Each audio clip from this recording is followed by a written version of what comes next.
राष्ट्रवाद, अनुशासन और देशभक्ति का दावा करने वाला राष्ट्र संघ सेवक संघ यानी आरएसएस क्या देश के कानून और संविधान से ऊपर है? ये सवाल हम नहीं बल्कि कर्नाटक के गृह मंत्री प्रियांक खड़गे ने उठाया। प्रियांक खड़गे ने आरएसएस प्रमुख मोहन भागवत को एक खुला खत लिखा है जिसमें उन्होंने संघ की कानूनी स्थिति, रजिस्ट्रेशन और फंडिंग को लेकर के सवाल किए। संघ प्रमुख ने खड़गे की इस चिट्ठी का जवाब दिया और इसे सियासी स्टंट करार दिया।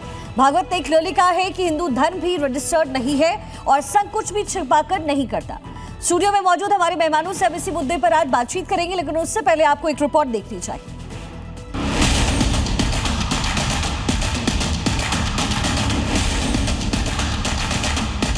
कर्नाटक के गृह मंत्री प्रियांक खड़गे के एक पत्र ने देश की सियासत में नया भूचाल ला दिया। ये लेटर सीधे आरएसएस प्रमुख मोहन भागवत के नाम लिखा गया है।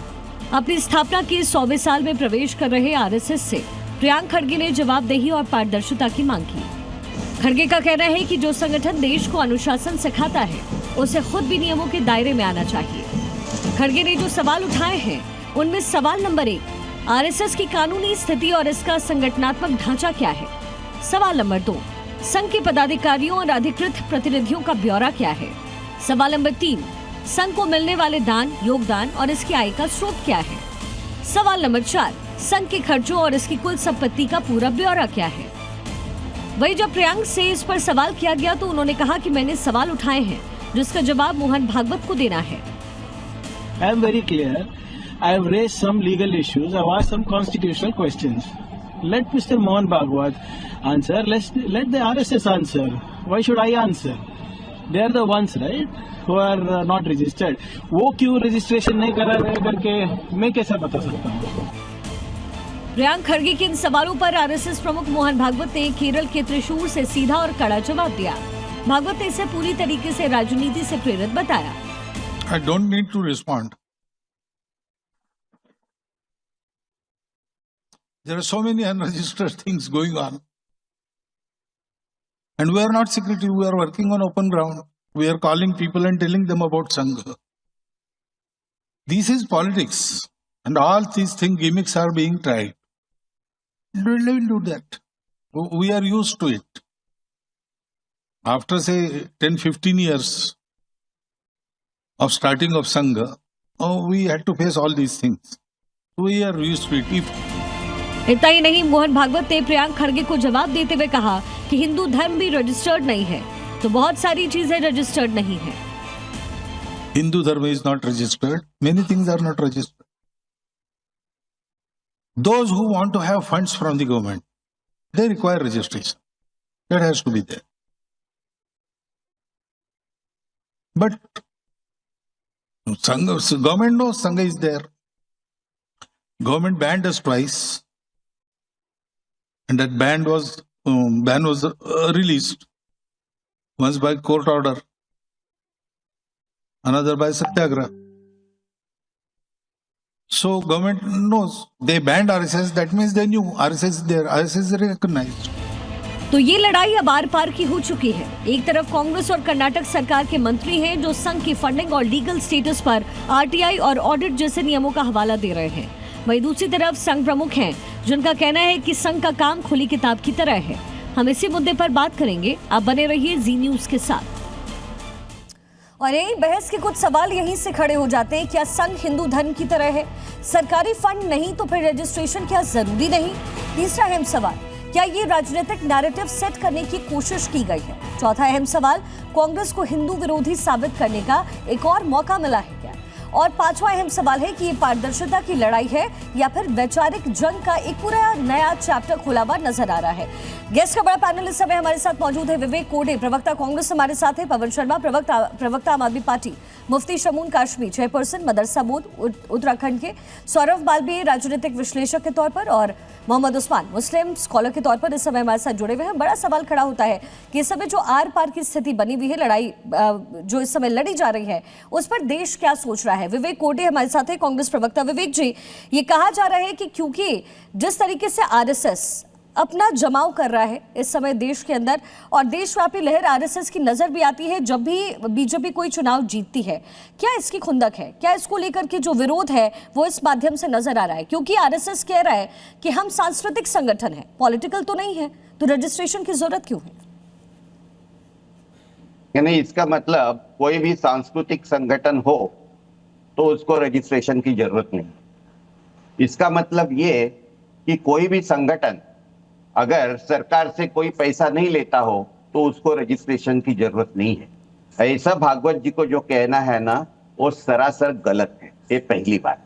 दूसरी बात, भागवत जी ने ये कहा कि हमारे ऊपर 2 बार पाबंदी लगाई थी, एक बार कोर्ट के ऑर्डर से उठ गई और दूसरी बार हमारे सत्याग्रह से उठ गई।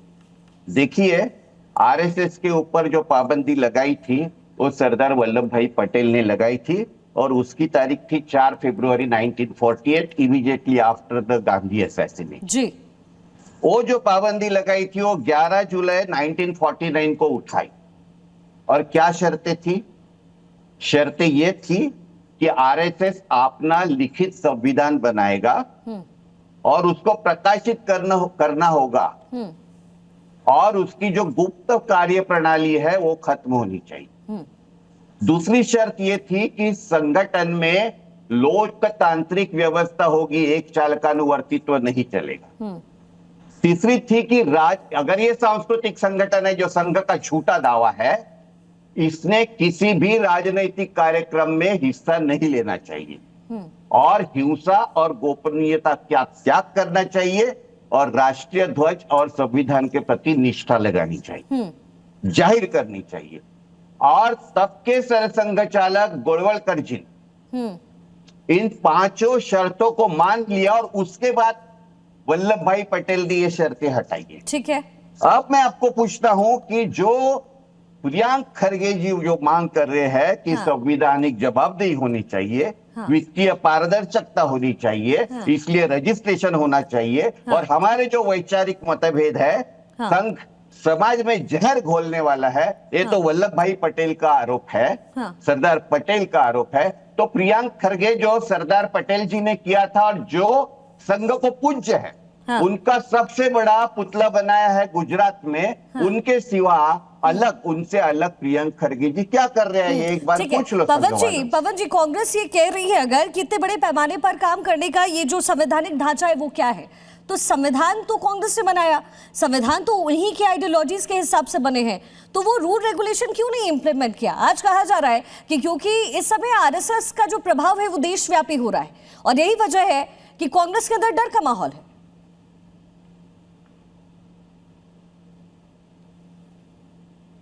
पवन शर्मा, आपको आवाज पहुंच रही है सर? जी शिखा जी, देखिए आज आरएसएस को देख के ये प्रतीत होता है कि आज देश में कानून का कोई राज नहीं है। आरएसएस सवालों से ऊपर है, आरएसएस देश के संविधान से ऊपर है। मैं आपको बताना चाहता हूँ 1925 में आरएसएस का गठन हुआ और देश हमारा आजाद हुआ 1948 में। तो इतने साल के अंदर एक भी आदमी बता दीजिए जो आरएसएस के आदमी ने देश के आजादी के आंदोलन में हिस्सा लिया हो, कोई भी नहीं है। अब जब सरदार पटेल की बात करते हैं, महात्मा गांधी की हत्या के बाद इनके 18 लोगों को जेल में रखा, 18 महीने जेल में रखा इनके लोगों को। उसका शर्त लगाई गई थी कि आपको तिरंगा झंडे को मानना पड़ेगा। वो संघ जिन्होंने 52 साल तक अपने मुख्यालय पर तिरंगे झंडे को नहीं फहराया था, उस संघ की आप बात कर रहे हैं। उस संघ से पूछना चाहता हूं, जब ईडी पार्टी पूरे देश के अंदर सारी पार्टियों को तोड़ती है, एमएलए एमपी सारे खरीदती है, तो संघ की तरफ से कोई बयान क्यों नहीं आता? संघ से यही पूछना चाहता हूं, जब देश के अंदर पेपर लीक होते हैं, छात्र आंदोलन करते हैं और संघ के लोग उन छात्रों को पीटते हैं, तब संघ के लोग क्यों नहीं बोलते? जब देश के अंदर राम मंदिर में जब चोरी होती है, चंदा चोरी होती है, जमीन खरीदने में घोटाला होता है, जो जमीन 2 करोड़ खरीदी जाती है 18 करोड़ की तुरंत 5 मिनट के अंदर बेच दी जाती है राम मंदिर के नाम पे, उस पर संघ क्यों नहीं बोलता? आज देश के अंदर बहुत बड़ा माहौल बन रहा है, जब राम मंदिर के अंदर चंदा चोरी हो रही है, जब अपनी संस्कृति को बढ़ावा दे रहा है, वो तो कोई पॉलिटिकल पार्टी थोड़ी है, ये तो काम आपका है, ये आम आदमी पार्टी का काम है, ये कांग्रेस का काम है, ये बीजेपी का काम है।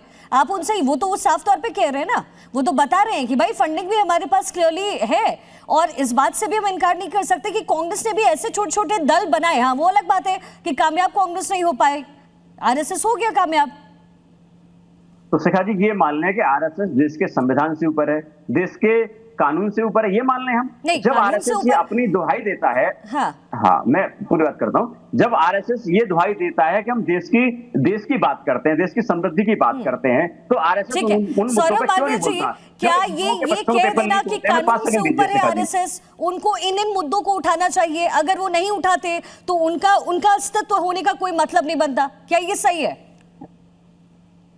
देखिए, राष्ट्रीय स्वयंसेवक संघ सांस्कृतिक और सामाजिक संगठन है।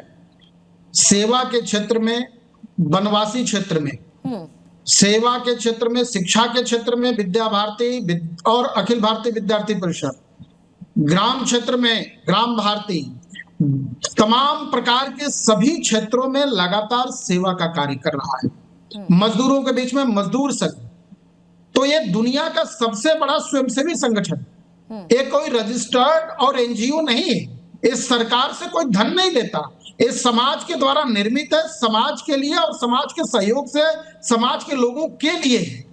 सामाजिक रूप से, सांस्कृतिक रूप से इसकी प्रतिबद्धता है। यह राजनीतिक संगठन नहीं है, हमारे इसकी राजनीतिक बयानबाजी नहीं है कि आम आदमी पार्टी क्यों दारू बेच रही है, दारू में पकड़े गए। ये आरएसएस का विषय नहीं है। समाज में सूचिता लाने के लिए लेकिन मालवीय जी, जैसा कि मोहन भागवत का स्टेटमेंट भी आया, उन्होंने कहा कि हिंदू संगठन भी तो रजिस्टर्ड नहीं है, लेकिन ये मान लिया जाए फिर कि मतलब आरएसएस में जितने भी लोग हैं वो हिंदुत्व को फेवर अगर करते हैं, तो जितने भी हिंदू समुदाय के लोग हैं वो भले ही आरएसएस का हिस्सा क्यों ना हो, वो भी खुद को आरएसएस में सम्मिलित माने।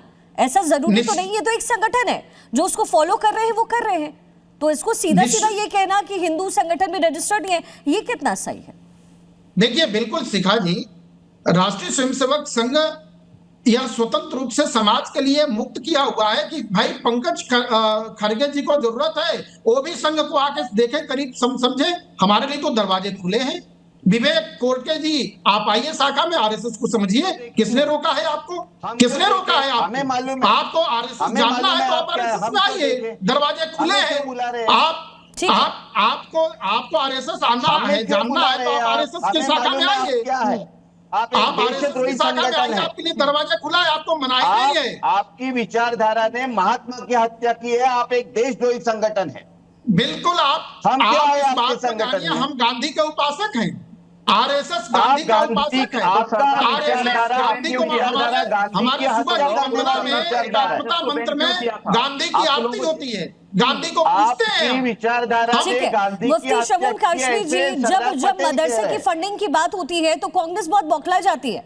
क्या ये सिर्फ एक पॉलिटिकल स्ट्रैटेजी है जो कांग्रेस अपनाती है, और आज की डेट में जब उनकी तरफ से, खड़गे की तरफ से जब ये सवाल पूछा गया, तो ऐसा नहीं लगता कि ये सेल्फ गोल कांग्रेस ने एक बार फिर से किया? बिल्कुल जी, मैं आपके माध्यम से बताना चाहता हूं कि 60 साल तक कांग्रेस ने इस देश पर राज किया और यही पॉलिसी इन्होंने अपनाई कि तुष्टीकरण की, मुसलमानों को का तुष्टीकरण किया। आज भी उसी तुष्टीकरण की तरफ जा रहे हैं। आरएसएस एक राष्ट्रवादी संगठन है, वो रजिस्टर्ड हो या ना हो, और बहुत सारे ऐसे संगठन है जो रजिस्टर्ड नहीं है। और हमने उत्तराखंड राज्य के अंदर अपने माननीय मुख्यमंत्री पुष्कर सिंह धामी जी को देखा है कि वो आरएसएस की पाठशाला से निकल करके आए हैं, मुसलमानों के लिए कोई भी अहित का काम नहीं किया है। मदरसों को आधुनिक एजुकेशन से जोड़ने के लिए जो कार्य किया है बीजेपी ने और बीजेपी की सरकारों ने, वो कांग्रेस ने मुसलमानों का सिर्फ तुष्टीकरण किया है। इतने दंगे इन लोगों ने अपने दौर में कराए हैं, क्या उससे ये बच सकते हैं? 1925 में बनने वाली जमात और उससे पहले बनने वाली जमातें जो हैं, वो क्यों नहीं कारगर हो पाई हैं? और आरएसएस एक आत्मीयता की बात करती है, दूध और खून के रिश्तों की बात करती है। मैं आपसे कहना चाहता हूं कि वसुधैव नहीं, तो आपके हिसाब से जो प्रियंक खड़गे ने सवाल पूछा है, वो उसका जवाब आरएसएस का यही होना चाहिए क्या, जो मोहन भागवत जी? मैं आपसे शिखा जी, मैं ये कहना चाहता हूं कि जो खड़गे जी ने सवाल उठाया है, सिर्फ और सिर्फ उनकी पॉलिसी ये है कि माइनॉरिटीज को अपनी तरफ उनका रुझान अपनी तरफ किया जाए। और आज मुसलमान तेजी से मुख्य धारा की तरफ जुड़ रहा है। मैंने जैसे कहा कि मदरसों का आधुनिकीकरण किसने किया? हमारे माननीय मुख्यमंत्री पुष्कर सिंह धामी जी ने किया। इन्होंने 60 साल तक सरकार चलाई, क्यों आधुनिक एजुकेशन से नहीं जोड़ा उसने? ठीक है, आज इंजीनियर अब क्योंकि आरएसएस जब आया है, आरएसएस जब बीजेपी को संगठित करने की कोशिश कर रहा है तो एक नई क्रांति आ रही है, ऐसा लोग मानते हैं। ऐसे में नई विचारधारा से लोग जुड़ रहे हैं। क्या ये बात कांग्रेस को खटक रही है और यही वजह है कि इतने सालों बाद, लगभग 101 साल के बाद ये अचानक से बात सामने आई है? हाँ बिल्कुल, आप ये देखिएगा कि देखिए, मैं सबसे पहले तो बात यहां से शुरू करूंगा कि जो खुद को आईनाए कौम बताता है बार बार, जो खुद को आईनाए कौम बताता है बार बार, उसको भी अपने चेहरे का हिसाब देना चाहिए। और मैं सबसे पहले ये बात साफ किए देता हूं कि ये बहस आरएसएस बना मुसलमान नहीं है, ना ही हिंदू बना मुसलमान है, बल्कि ये जो बहस है ये कानून बनाम अपवाद की है और ये बहस है जवाबदेही बनाम विशेषाधिकार की, और ये बहस है उस संवैधानिक उसूल की जो कहता है कि कानून की नजर में सब बराबर है।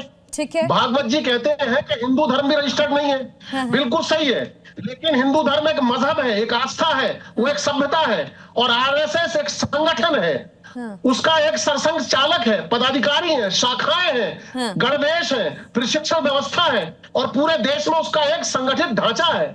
मस्जिदों के ट्रस्ट रजिस्टर्ड है, मदरसों के रजिस्टर्ड है, चर्च रजिस्टर्ड है, गुरुद्वारा कमेटियां रजिस्टर्ड है, जमियत उलमा हिंद जैसी संस्थाएं रजिस्टर्ड है। तो फिर सीधा सा सवाल है कि 100 साल पुराना, लाखों स्वयंसेवकों वाला और देश के सार्वजनिक जीवन पर गहरा असर रखने वाला संगठन जवाबदेही से बाहर किस लिए है? असली सवाल लेकिन आज तक फिर मदरसे की फंडिंग पर सवाल क्यों नहीं उठने दिए गए? ये भी तो एक सवाल है। मदरसे की फंडिंग होती थी तो आप इसमें तुष्टीकरण की राजनीति करते मैं थे। फंडिंग पर बात करता हूँ, आय का स्रोत है। देखिए ठीक है, अरे सुन तो ले, फंडिंग की बात देखिए, मैं हमने डिस्टर्ब नहीं किया, हमारी बात आप होने मुद्दा दें। एक है, नजरिया अलग अलग हो जाते हैं, ये पॉलिटिकल एंगल्स निकल जाते हैं। बहुत शुक्रिया आप सभी का इस डिबेट का हिस्सा बनने के लिए।